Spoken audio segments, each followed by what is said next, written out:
Good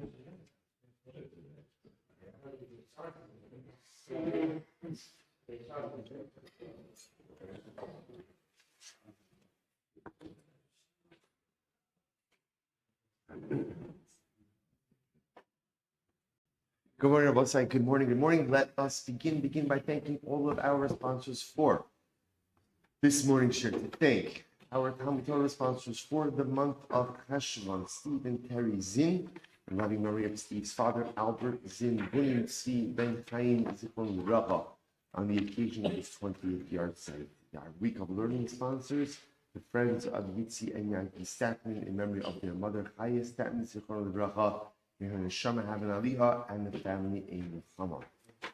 Our Daf Yomi sponsors, anonymous and exclusive with Soros Tovos, and the healthy mother and baby, or Sarah Miriam Bas Sholamis Hana, as well as Ayal and Sarah Steinberg and exclusive continue to for Shlema. Sorry. Good. The Shulamis Chana Bas Susha, and for an ultimate refuah shalema. We hope that in the merit of our Talmud Torah, all should have a refuah shalem together with Kol Chol Yisrael. All the Neshama should have the families in the Chama. We should be Zochei Be'eretz Hashem to continue the Soros Tovos for all of Am Yisrael. Well, so with that, let us begin. Today's daf is Mem Hey 45. We are picking up on Mem Dalet on the base, about 20 lines up from the bottom. Tanya. Rabbi Eliezer Omer, right? There's a two dots. We did the first lines after the two dots. Let's continue from there. Tanya. Rabbi Eliezer Omer. Rabbi Eliezer Mishra Yosef really says as follows. Tanya. Rabbi Eliezer Mishra Yosef really. Pigo v'davar hanasa b'chutz pigo. So we'll say, so at first, Rabbi Eliezer makes a little bit of an enigmatic statement, which we're then going to further define in the Gemara. So pigo v'davar hanasa b'chutz. If you go ahead and you have a intention with something that is done outside. Okay, we'll discuss what that means. Pigel, ultimately, again, the item becomes pigel. But low pigel. But if you have machshavas pigel, something that is done on the inside, ultimately it does not become pigel. So the Gemara says ketzad. Ultimately, again, what does this mean? How exactly does this actualize? Haya omid b'chutz. If a person was standing outside, now outside in this context ultimately means in the Azara. In other words, outside of the Kodesh, and in the Azar, in the courtyard of the Beis Hamikdash, Va'amar, and he said, Harini shochet ba'hazos midamo l'machar lo. So a person is standing in the Azara, and he says, I hereby have in mind to go ahead and shech, right, or shech the carbon, and to sprinkle its blood l'machar, and to sprinkle its blood. Now, interestingly enough, Rashi points out over here, to sprinkle its blood on the inner Mizbeach. I have in mind to do that tomorrow. So that's a chutz lizmano. So just understand, he's standing ultimately again outside in the Azara, and he has in mind to do something chutz lizmano inside. Inside, standing in the Azara, has in mind to sprinkle the blood on the inner Mizbeach tomorrow. Then what's the halacha? Lo pigel. Ultimately, again, he has not created pigel. Why? Shemach shava b'chutz b'davar nasa b'pnim lo pigel. Why? Because he's standing outside, and he has a machshava ultimately to do something on the inside. So that, the Gemara says, does not create pigel. Similarly, or say conversely, hayomid bifnim.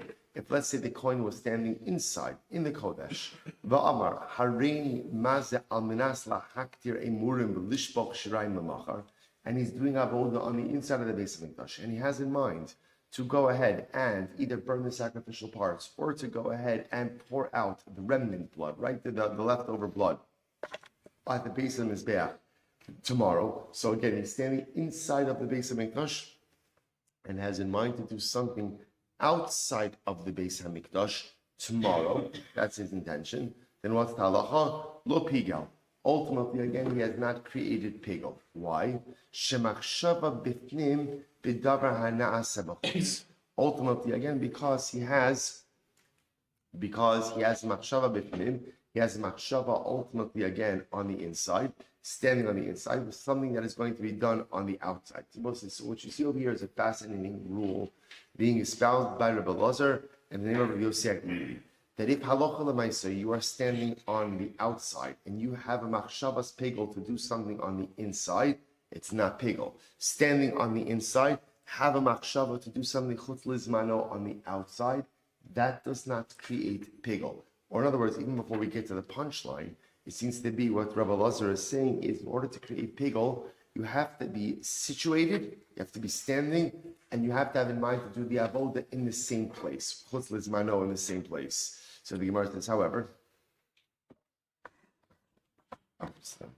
so the Gemara says,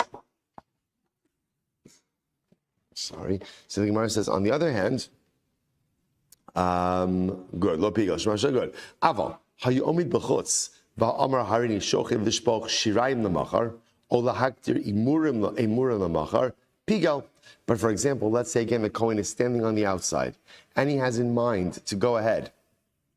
Standing on the outside, and he has in mind, he says, I'm shechting now with the intention to go ahead and pour out the shirayim, or to sacrifice the sacrificial parts outside of the prescribed time. So therefore, the machshava, the thought, as well as the actual action are occurring. In other words, the intent to do the action are occurring in the same place.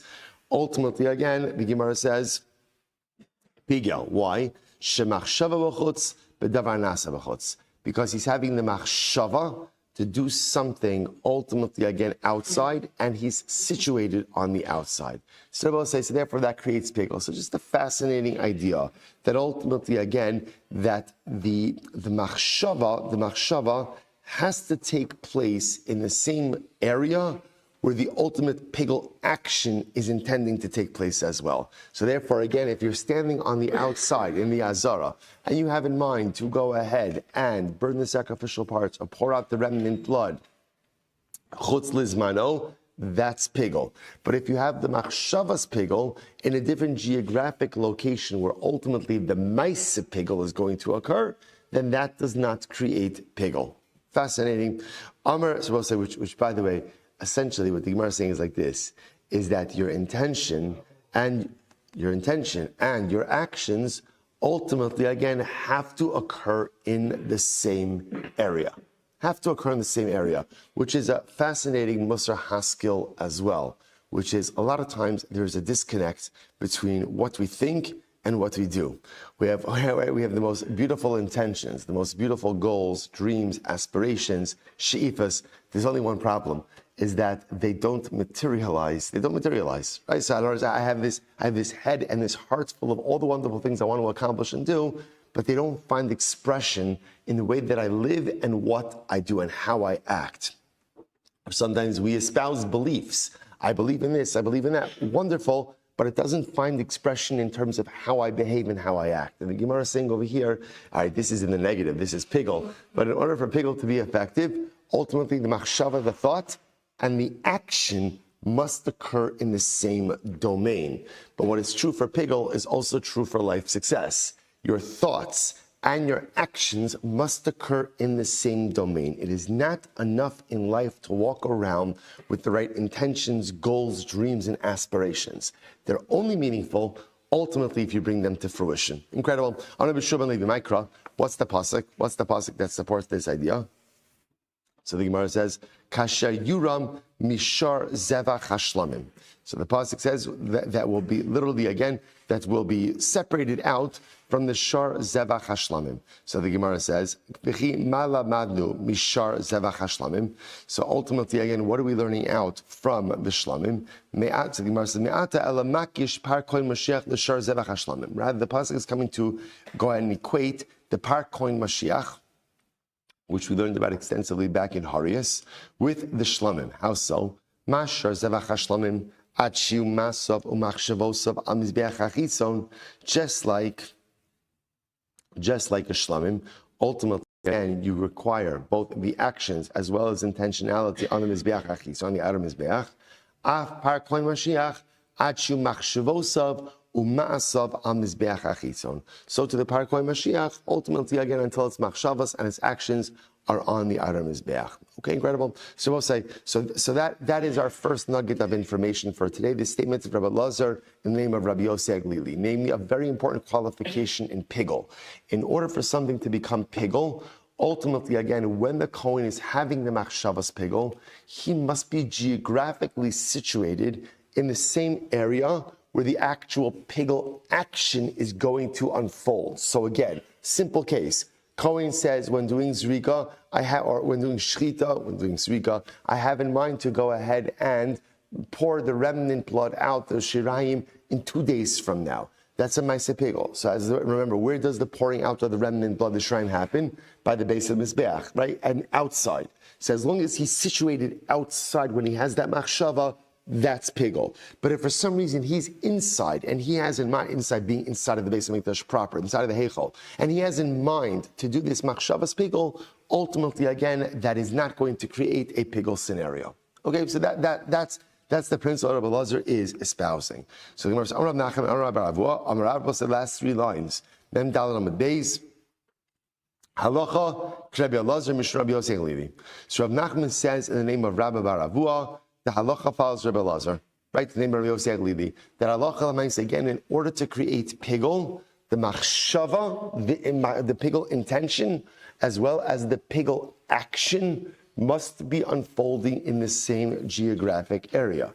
So I'll say this is a fascinating statement. Amar Rava, top of Memhei. So Rava says, Hilchas Salah Mashicha. So this is great. So Rava says, like, really? Like, who? Not who cares, but why is this relevant now? Why are you telling me the halacha follows Rabbi Elazar and Rabbi Yossi? This is not going to matter until Mashiach comes. So are you espousing halacha l'maisa for the sake of the Messianic era? So take a look at Rashi. Top Rashi says, top Rashi 45a. Hilchas Mashiach, Hare Kavalanu Halacha, Hatzui Chalanu Lasos Limosa Mashiach, Kishiyibona Beis Hamikdash V'achshav Lo Hutzruchu La. So I'll say, so this is quite fascinating and quite ironic that this is being stated in the middle of Maseches Zevachim, right? We spent 45 days on the halachos of karbanos, right?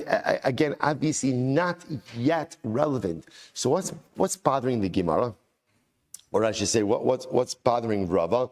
So there's a difference between, learning concepts versus establishing halacha l'maisa. So what Rava is intrigued by in all of this is the statement of halacha l'maisa. So Rava says, why? Like, in other words, why are you establishing halacha l'maisa now? Hilchas Salah Mashicha. We don't need this now. This will become relevant. In other words, analysis of the relevant topics, that I need now. Right? That I need. But establishment of halacha l'maisa for the Messianic era, why is that necessary at this point? Hilchas Salah Mashicha. So again, I will say that first of all, just think about this for just a moment and how beautiful this is, even before we work through this. So what we just saw unfold in front of us is the establishment of halacha l'maisa for the Messianic era. So Rava is questioning the need for it, right? Why does the Gemara need to include that? But I will say, but how beautiful is that, right? It's just like a few minutes after 6 o'clock in the morning, and already look what we just had. We just stumbled upon a beautiful piece of halacha that has been established for the Messianic era. And even if you look at that lashon of Rashi, in Hare Kavlan Halacha, Hatzricha Lanu Limos HaMashiach, the Gemara just established for us a piece of halacha for the Messianic era. Kishayibana Beis Hamikdash. When the Beis Hamikdash is rebuilt, we now know something we have to do. Now, true, Rava says, Va'achshav lo hutzruchu, but I don't need it right now. So Rav is asking just almost like, not stylistically, but like just like procedurally, why is this included here as definitive halacha when definitive halacha need not be decided until the Messianic era? Amar le Abaye, so Rav says, this is great. Amar le Abaye, elami ata, kol shchitas kachim lo lisni. So Abaye says, Rav, whoa. So if that's the case, where have you been all of Maseches Zevachim? Right? All of Maseches Zevachim. We've been dealing with all halachas that are only relevant when Mashiach comes. So maybe we shouldn't talk about any type of shchitas kachim. Let's not talk about karbanos in general. To which the Gemara says, all of this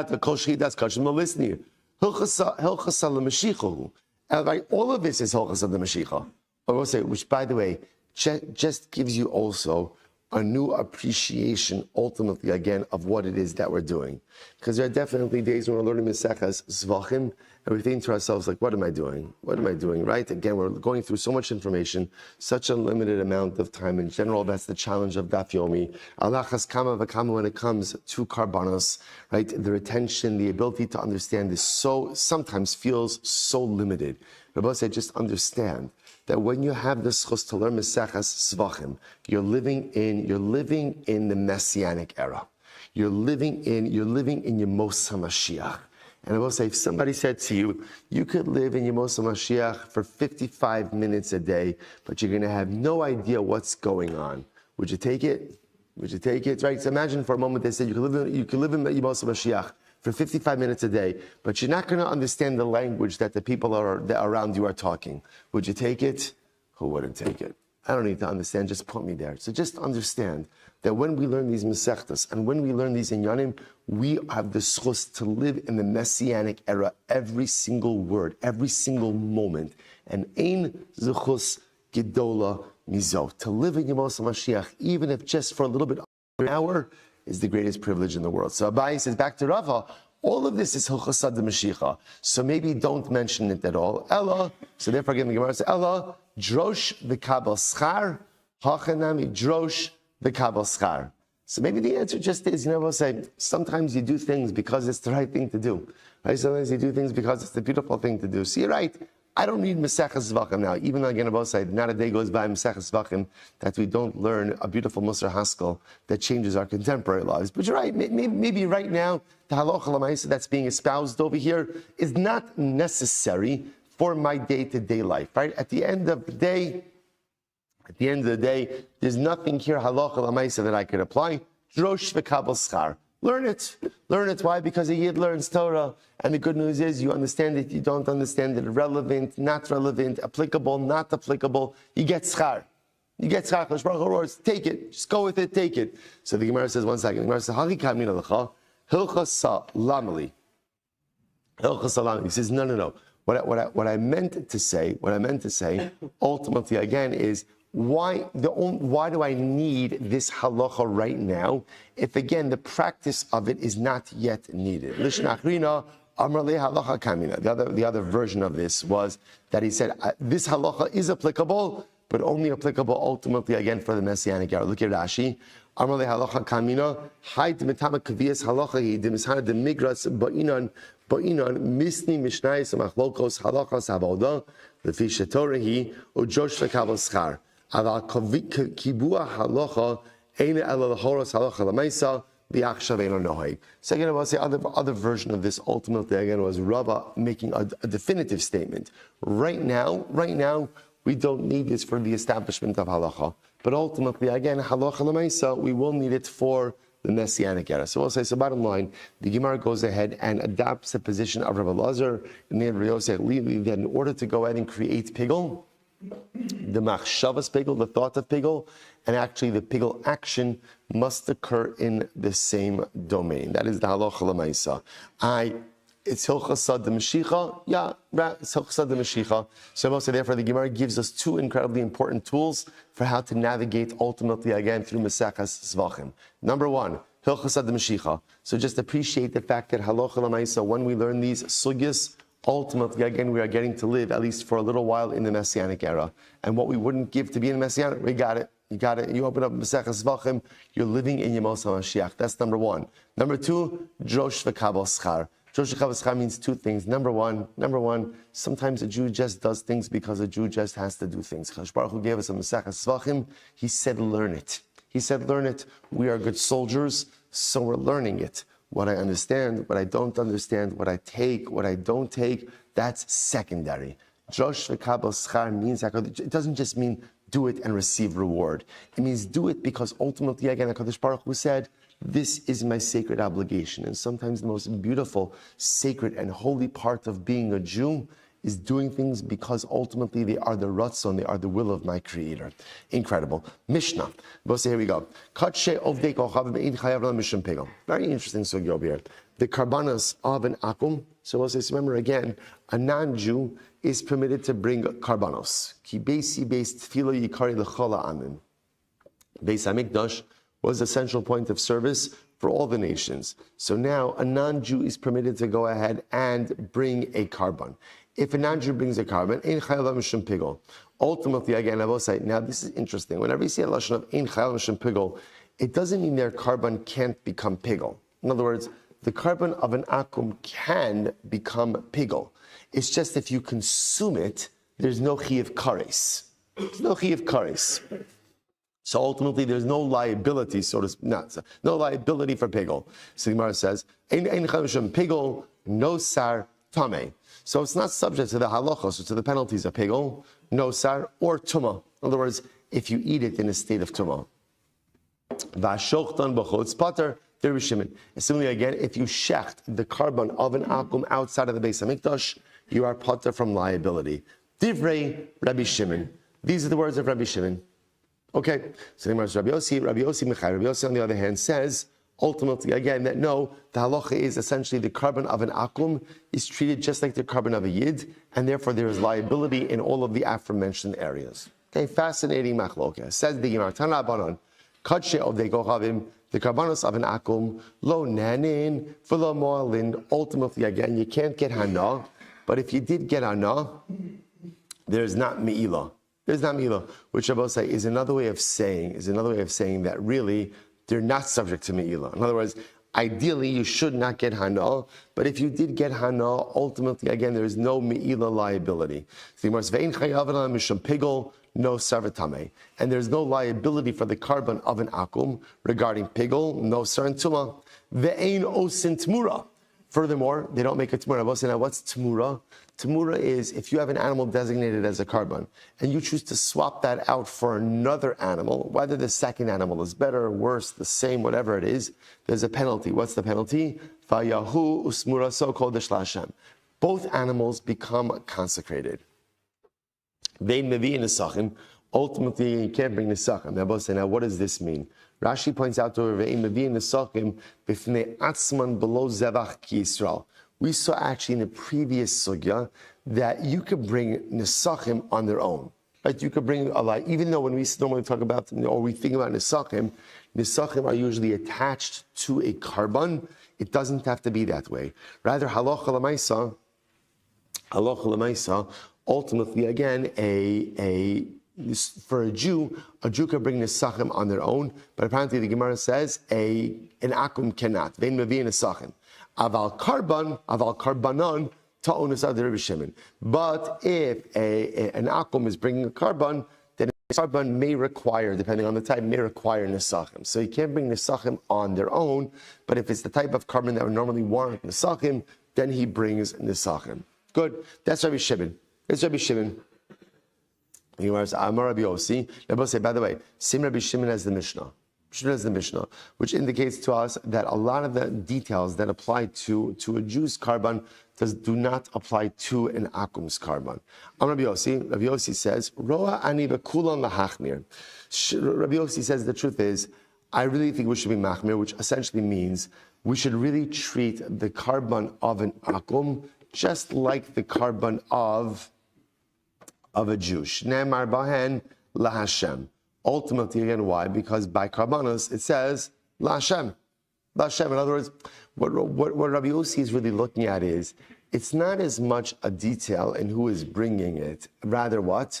Who is it being brought to or brought for? It's being brought to HaKadosh Baruch Hu. So if it's being brought to HaKadosh Baruch Hu, why would the details be any different? Therefore, again, Rabbi Yossi says, in reality, I think we should be machmir on these details, even for the carbon brought by an akum. Shneimar laHashem. But when is that so? B'katche mizbeach. Aval b'katche bedek habayis mo'alin bohen. So when is this so? Ultimately, again, by katche mizbeach. However, again, which means karbanos offered up on the mizbeach. Aval b'katche bedek habayis. But ultimately, again, when it comes to kache bedek habayis, I will say, now what does kache bedek habayis mean? So bedek habayis usually means items that don't have physical sanctity, but rather have monetary sanctity. Again, when it comes to items that have monetary sanctity, ultimately, again, they are subject to me'ilah. Now, Rashi points out over here,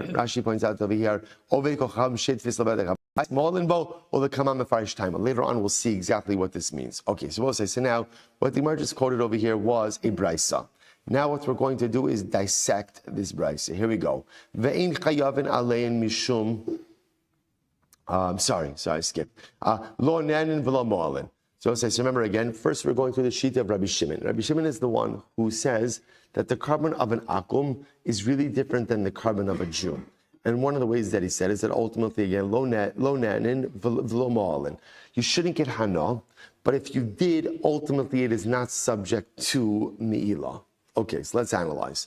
So lo nanin midrabanan v'lo mo'alin. Ultimately, again, you really can't get hana midrabanan, and therefore, again, v'lo mo'alin, and therefore, because this is rabbinic, ultimately, again, if you did get hana, you are not in violation of me'ilah.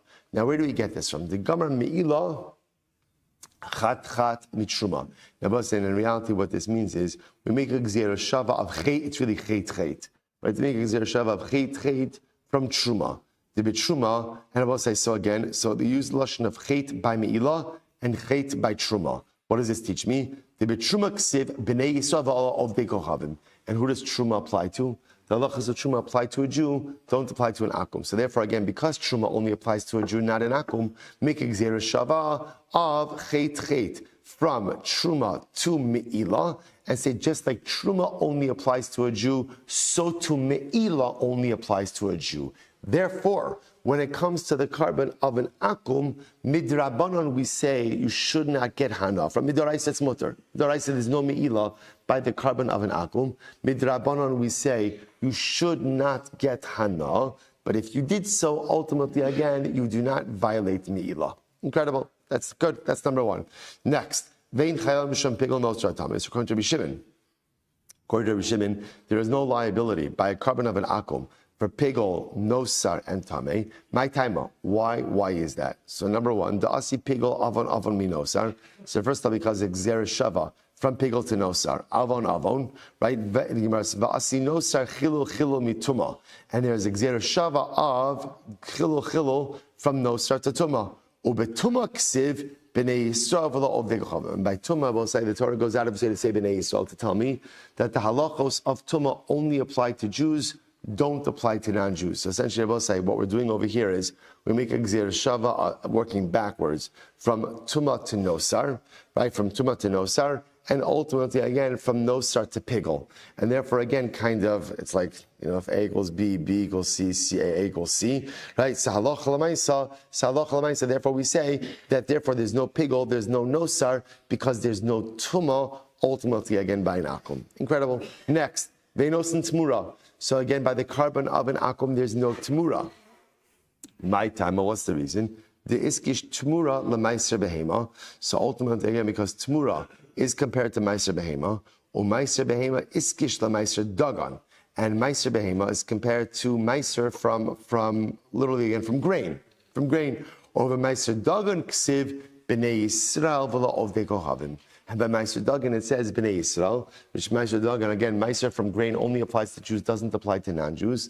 And essentially, we apply that all the way back. Good. To which the Gemara says, in all of these things, the Chidavar Halamed Behekesh, Choser Melamed Behekesh, Saran said, well, this is actually very interesting because essentially what we're doing over here is we're creating a comparison, right? We're learning something out from a comparison and then learning something out from that learned item, right? So for example, over here, just to give this example over here, the Gemara says, right, we're saying that Meiser Dagan, right, grain Meiser, says B'nai Yisrael.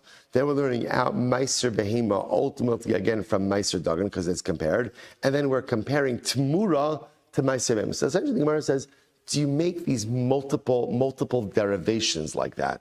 So the Gemara says, V'chidavar halamed behekesh, because something itself that is learned out through a comparison ultimately then serve as the source to learn out something else, to which the Gemara says, Meiser Dagan Chulanu.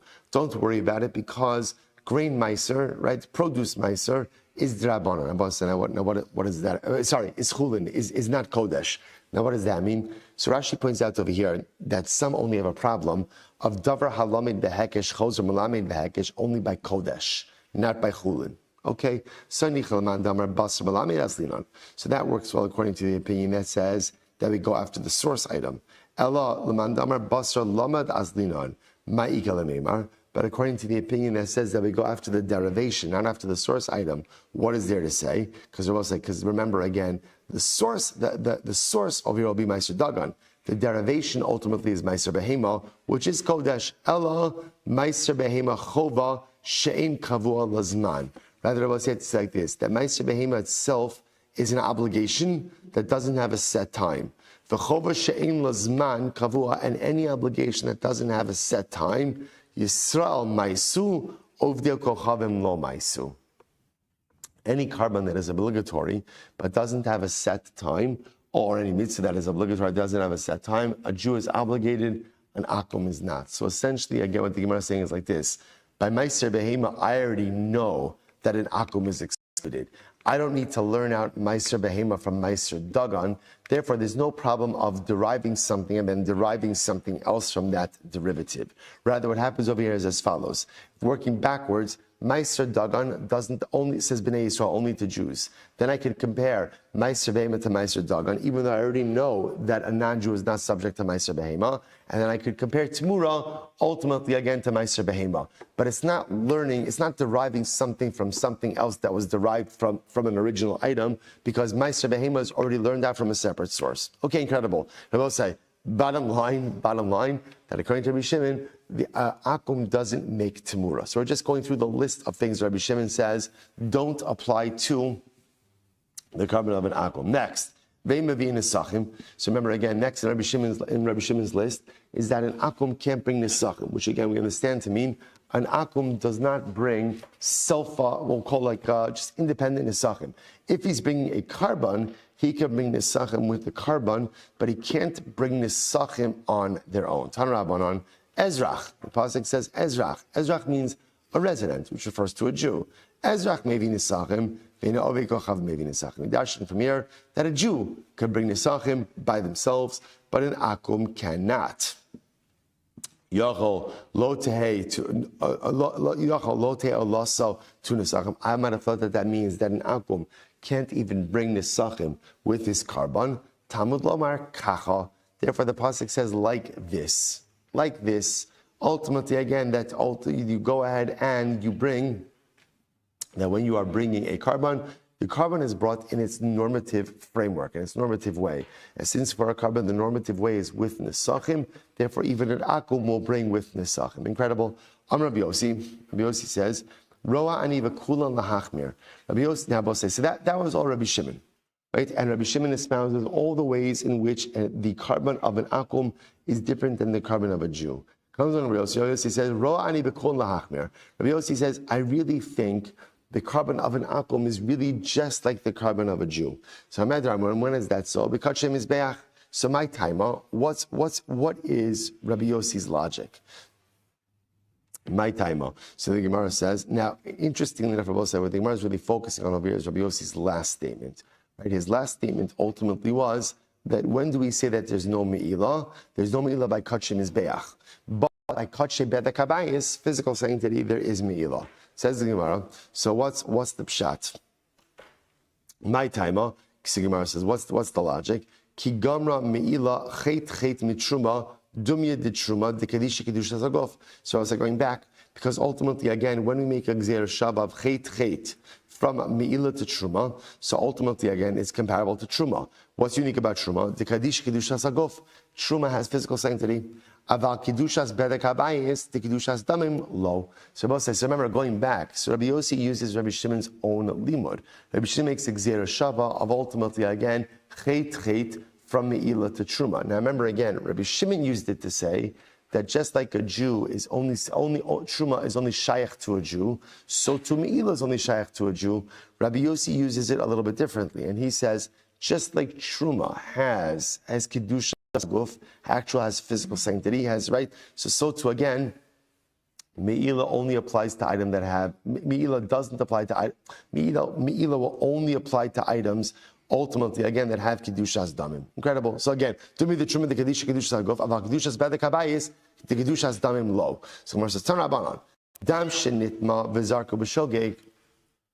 So listen to this case, right? If you have dam, if you have blood that became tamei, and you accidentally did the blood application. So we'll say this is actually reminiscent. We had this a little bit. We remember we referenced this sugi before already, that if you have things that are not really fit to go on the mizbeach, but you did it anyway, what happens? Here we go. So the Gemara says, so turn about on dam shenitma v'zarku b'shogeg.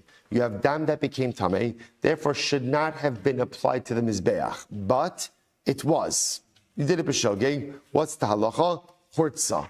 Ultimately, it works. It works. Amud Beis. B'mezid lo hortza. If you did it b'mezid, you did it intentionally, it does not work. That was the pshat. If you take a look at Rashi, Tar Rashi, Amud Beis, b'mezid lo hortza, kinasa d'Rabbananu. It's knas. It's knas. Right, the rabbis penalized you. Veloshi yavi achad im kenim to bezdin masnin lakardav min haTorah ulahavi chudan laazara elo hortza lahate basar laachila aval bailim niskatver. Now, actually, Rashi says something very interesting over here. So we'll say, so watch this case. All right, Kohen shechted, and for whatever the reason, the blood became unfit. So obviously, it should not be applied to the mizbeach. If Kohen did apply to the mizbeach, if he did it accidentally, good, it's kosher, it's good to go. And we'll say, now, by the way, interesting enough, kosher means the carbon is effective and the meat is fit for consumption. If he applied it b'mezid means he knows he should not apply this blood, but he did it anyway. The Gemara says lo hortza. Now, lo hortza literally means the carbon is not accepted. Rashi points out over here what that means is the meat cannot be consumed. The carbon is effective. Why? Because if the carbon is effective biblically, the rabbis can't come along and say, can't require you to bring another carbon. They can't do that. What they could say is, you can't eat the meat. That they could say. So ultimately, again, lo hortza means the carbon is effective, i.e. the owners need not bring another carbon, but halacha l'maisa cannot be consumed. But when is that so? This is incredible. When is this so? So b'yachid, by an individual, aval b'tzibor, when it comes to a tzibor, bein b'shogeg, bein b'mezid hortza. Shabbos say, when is this so that we make this distinction between mezid and shogeg? That's ultimately by an individual carbon, but by a communal carbon, whether you did it b'shogeg or b'mezid, in other words, by a communal carbon, if the blood should not have been applied, but Kohen did it, whether you did it b'mezid or b'shogeg, ultimately, again, it works. It works. Shabbos say, what a powerful, powerful statement. When it comes to the tzibor, there is a power that the collective has that the individual does not. Right, when you are part of the tzibur, Rabbi said, this in general is reflective of a greater yesod, that when you are part of the tzibur, so sometimes again, mistakes, transgressions are more easily overlooked in the context of the collective than they are under the microscope of the individual. As an individual, right, I have all of my faults and I have all of my pluses and all of my minuses, right? Again, that's the reality under which I operate. When I'm part of the tzibor, ultimately I have the ability to really partake in the collective zechus, the collective merit of Klal Yisrael. That collective merit always outweighs any type of collective transgression, any type of collective negative. Therefore, we'll say this is why this is why we daven in the plural, right? This is why we do everything ultimately again embedded in the tzibur. This is the power of, right? Why is it that sometimes one of the things that we struggle with most when it comes to davening, everybody's had this experience where you have to daven on your own for some reason, and you're like, wow, that was so beautiful. That was so beautiful. And then I come to this reality where how come davening on my own is sometimes more uplifting than davening with the minyan? That might be true for a variety of reasons. And what's the answer? It doesn't matter. The obligation of a Jew is to daven with the minyan. Judaism is not kumbaya, right? Judaism is not about what makes you feel good. Judaism is not about what inspires you or what lifts you up. Judaism is about execution of the Ratzon HaBorei. And Judaism is about understanding that there are certain things that work in a more powerful way, even if you don't feel it as acutely. So when I daven with a minyan, when I have tefillah b'tzibur, I am tapping in to the power of collective merit. That is one of the most powerful things in the world, even if you don't feel it. right? There are things that happen even if we don't feel it. So when I daven with the minyan, even though, again, maybe I didn't even daven with kavana, right? Maybe I just zipped through everything. Maybe the only way I even remember that I daven is because there are tefillin marks on my arm, right? But there's been absolutely no residual impact of theirs. But the fact that I daven in the context of the collective allows me to tap into the merits of the collective, independent of what I feel or not. That's the power of being part of community. That's the power of being part of community. And I'll say this is why you see this in general. I will say so many times, and this is so important, so many times in general, when you look at your own experience, you could always have an amplified personal experience when you just surround yourself by a small group of people who are just like you, right? Who want the same things that you want, who want that. And then again, and it's great because we're all like-minded, in, out, that. And that's fine, that's beautiful, but it's myopic because you're missing out on what it means to be part of the collective.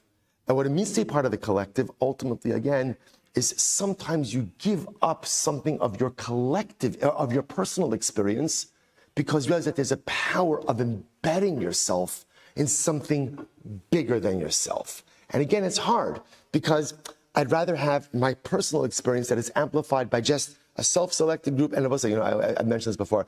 I always had this conversation with my children when they were growing up. And we'd be in Eretz Yisrael, and we'd go Friday night, Shabbos night to the Kosel. And especially my boys would often comment it's hard to have kavanah. Because pretty much you're not sure am I at the Kosel or at a Rangers game, I'm getting body checked, I'm all these different things, and wouldn't it be so much better? And you're right, but sometimes life is not about your personal kavanah. Life is not about what gives you the greatest experience. Life is about how do I embed myself in the experience of the collective. How am I part of the klal? How am I part of my people? And yes, very often what that means is I'm going to give up a little bit of my kavanah. Because davening with a little less kavanah, a little bit longer, a little bit shorter, but being part of the collective, that's the ikr. That's the ikr. We often miss it because we make it a lot about what I want and what I need, which again is also okay sometimes to be a little bit selfish in your ruchnias.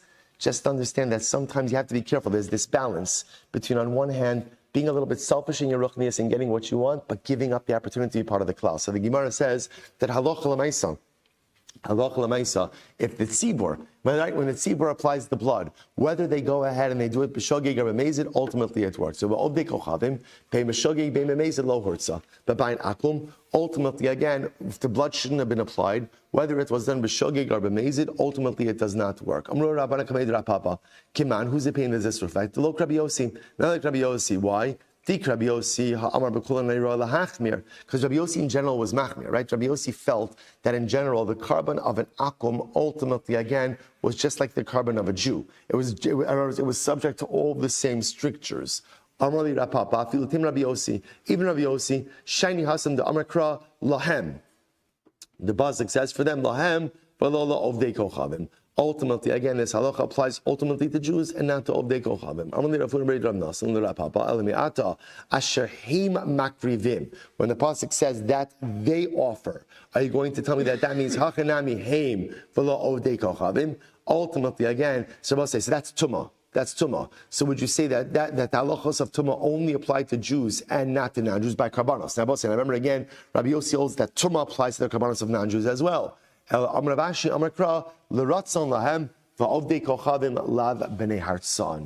rather, again, the pasuk says, the pasuk says ultimately, now this is about the power of the tzitz to go ahead and atone ultimately again for Tuma items, and again, Lashon is hartzah, to be accepted. And ultimately, again, in the eyes of HaKadosh Baruch Hu, there's a higher level of acceptance by Jews than there are ultimately, again, by Ovdei Kochavim.